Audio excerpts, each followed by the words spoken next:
Let me introduce you to my new hero. Oh my gosh, Chantal Petitclerc. She's a Canadian wheelchair racer, 21 times Olympic medalist, and she's Canadian senator. She is absolutely fantastic. She's from Saint-Marc-des-Carrières. It's funny how she's from the same area that I'm from. Saint-Marc is about 20 minutes from Saint-Raymond, where I'm from.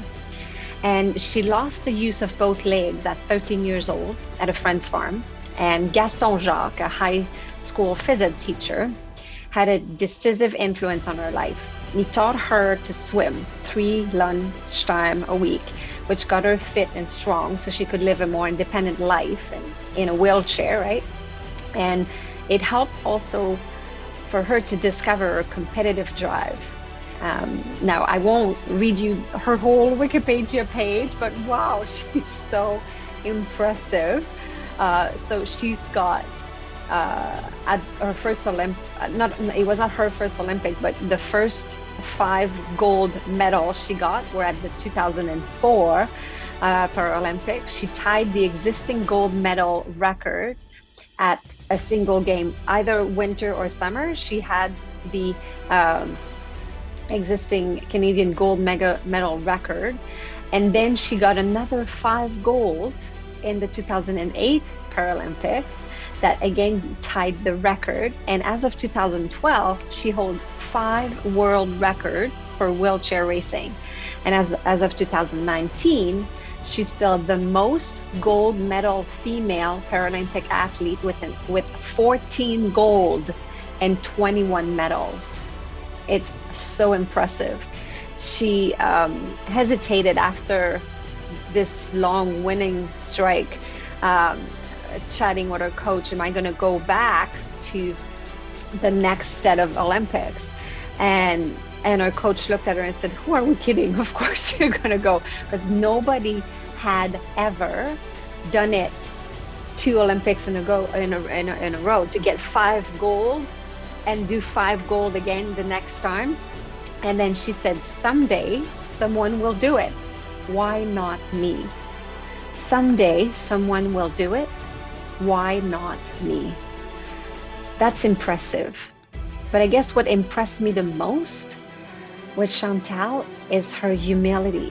And now she gave credit of all her success to everyone around her that supported her and that made an impact in her life. So I'm going to share with you some of my learnings from my pages and pages and pages of notes that I took as I cried my eyes out listening to her absolutely eloquent keynote last weekend. She was the closing keynote at CamFit Pro.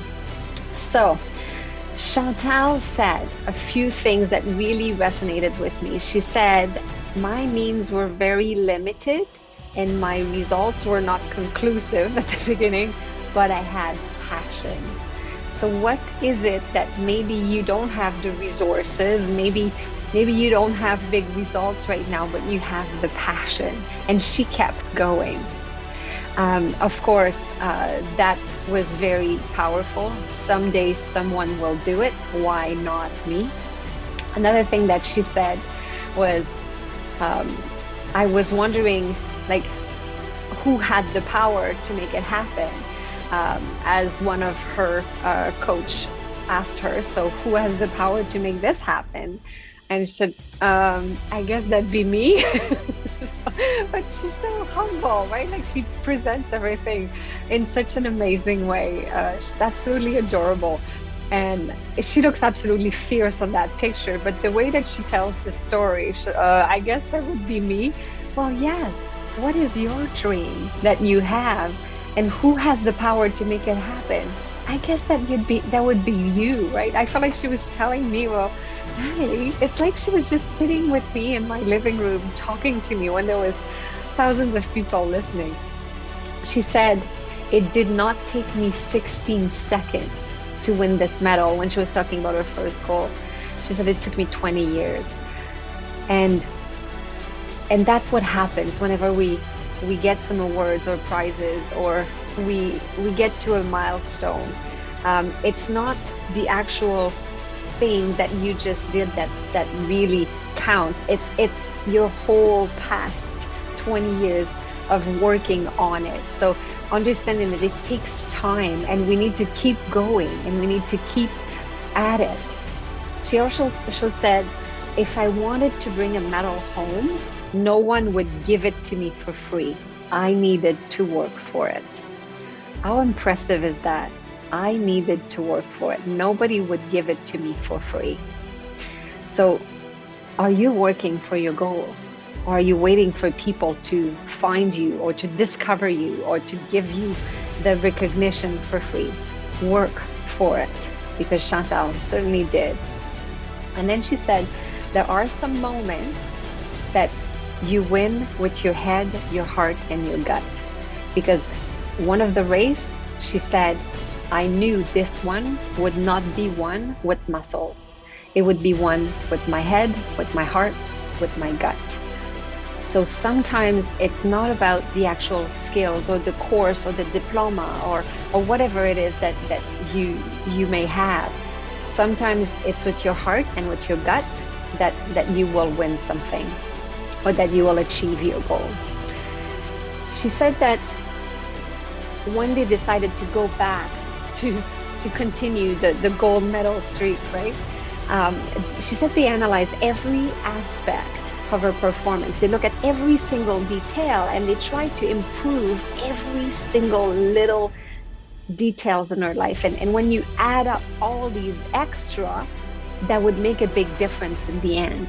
So take the time in your own life to evaluate every single detail, every single elements that is included in your overall success. And if you improve a little bit in all these little different areas, at the end, it will add up. And it was conclusive for her. It definitely worked. She said something very dear to my heart, because that's what I do, mindset and confidence. So she said, mindset, it's how to be in control of everything that you can control, and then to be ready for everything that you cannot control. So that's very powerful, because when you have the proper mindset, that means that you're ready for the things you can control. But when things happen, all the circumstances, you cannot always control everything. Then you can at least be ready to face that challenge. And finally, she said, it doesn't matter the challenges that we face. How we choose to face these challenges is what matters. So thank you so much, Chantal. I have to say that I had not been inspired like this for a long time. I am eternally grateful for this amazing keynote that you delivered. You are an absolute role model, so humble, so accomplished, and I'm eternally grateful to you. Thank you so much for all the learning.